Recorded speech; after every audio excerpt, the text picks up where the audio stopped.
नमस्कार, आप देख रहे हैं वीके न्यूज। मैं हूं दिवाकर विक्रम सिंह। भारतीय जनता पार्टी के वरिष्ठ नेता और पूर्व उत्तर प्रदेश के मुख्यमंत्री और राज्यपाल कल्याण सिंह, जिन्हें प्यार से बाबूजी कहते रहे हैं, उनका आज ही के दिन निधन हुआ था। इसलिए आज उनकी दूसरी पुण्यतिथि है। उन्हें भावभीनी श्रद्धांजलि। और उनके इस श्रद्धांजलि दिवस पर, इस पुण्यतिथि पर अलीगढ़, उत्तर प्रदेश के जिले अलीगढ़ में जो कार्यक्रम हो रहा है, उस कार्यक्रम का नाम हिंदू गौरव दिवस कार्यक्रम रखा गया है। और इस मौके पर अमित शाह, गृह मंत्री, केंद्र सरकार और उत्तर प्रदेश के मुख्यमंत्री योगी आदित्यनाथ, रक्षा मंत्री राजनाथ सिंह सहित केंद्र और राज्य के कुल 30 से अधिक मंत्री हिंदू गौरव दिवस कार्यक्रम में उपस्थित रहेंगे और बाबूजी को श्रद्धांजलि देंगे। और इस बहाने पश्चिमी उत्तर प्रदेश में सनातनियों को एकजुट करने और 2024 को लक्ष्य करके कुछ ऐसे कार्यक्रम बनाए जाएंगे और कुछ बातें इन नेताओं के मुंह से कही जाएंगी जिसका चुनाव पर दूरगामी असर पड़ने वाला है। इसलिए इस कार्यक्रम का विशेष महत्व है। कल्याण सिंह उन नेताओं में से रहे हैं जो राम मंदिर आंदोलन में बड़ी भूमिका अदा करते हुए देखे गए। बाबूजी राम मंदिर आंदोलन को आगे बढ़ाने के साथ साथ 1992 में जब राम मंदिर आंदोलन के संदर्भ में सनातनियों का जमावड़ा लगा अयोध्या में, तब उन्होंने सख्त निर्देश दिया था कि कोई कारसेवकों पर गोली नहीं चलाएगा। और गोली नहीं चलाई गई और राम मंदिर आंदोलन का रास्ता साफ हुआ था बाबरी ढांचे के ढहाए जाने के बाद। इस संदर्भ में जब लिब्रान आयोग ने उनसे सवाल किया कि क्या आपने ऐसा कहा था कि कारसेवकों पर गोली न चलाई जाए, उन्होंने आयोग के समक्ष कहा था, हाँ मैंने ऐसा कहा था। और इसके बाद कल्याण सिंह सनातनियों, कारसेवकों और हिंदुओं में एक बड़ा स्थान स्थापित करने में सफल रहे थे। बाबूजी राम मंदिर आंदोलन से इस कदर संलग्न थे कि उसके संदर्भ में कोई भी निर्णय या कोई भी रणनीति बनाई जाती थी तो वो उसमें शामिल होते थे। इसलिए अटल, आडवाणी, मुरली मनोहर जोशी, उमा भारती के साथ जब भी राम मंदिर आंदोलन की चर्चा होगी, कल्याण सिंह अर्थात बाबूजी का नाम जरूर लिया जाएगा। निष्ठावान स्वयंसेवक, आदर्श कार्यकर्ता, कर्मठ नेता, समर्पित संगठनकर्ता, आदर्श मुख्यमंत्री और राज्यपाल के रूप में कल्याण सिंह ने जो सोचा वो कहा और उसको करके दिखाया। राम जन्मभूमि मुक्ति आंदोलन में कल्याण सिंह ने कहा था कि सरकार रहे या जाए लेकिन मंदिर अवश्य बनेगा। कुछ ऐसा ही जब वो राज्यपाल रहे तो उन्होंने अनेकानेक कार्यक्रमों और कदमों से ग्रामीणों, विद्यार्थियों को बेहतरी और देश प्रेम के लिए प्रेरित किया था। अधिकांश लोग इतिहास का हिस्सा होते हैं तो कुछ सहयोगी की भूमिका निभाते हैं। उनमें से कुछ ही लोग इतिहास का निर्माण करते हैं। कल्याण सिंह इतिहास बनाने वालों में से थे।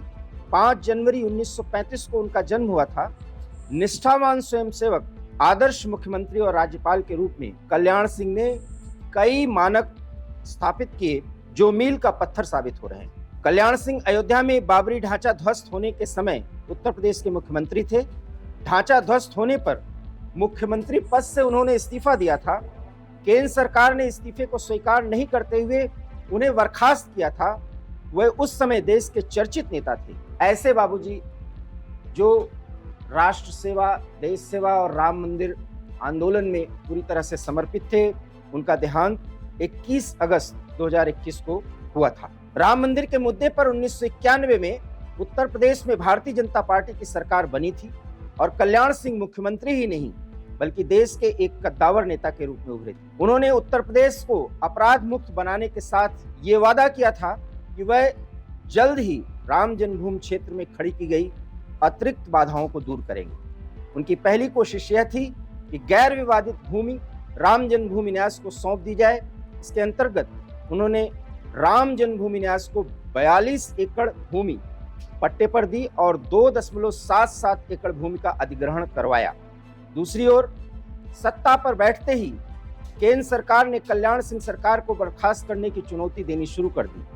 विवादित भूमि के समतलीकरण और राम जन्मभूमि न्यास को 42 एकड़ भूमि दिए जाने पर तत्कालीन गृह मंत्री जो कांग्रेस के नेता थे शंकर राव चौहान, उन्होंने रिपोर्ट मांगी।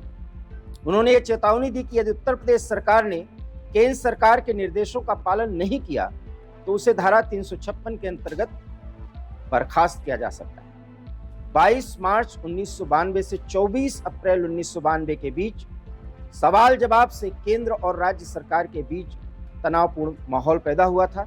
कल्याण सिंह उस माहौल में भी कहते रहे कि सरकार रहे या जाए, मंदिर तो बनेगा। केंद्रीय मंत्री की धमकी से साफ है कि अब राम मंदिर निर्माण का प्रश्न जनादेश बनाम धारा 356 का प्रश्न बन गया है।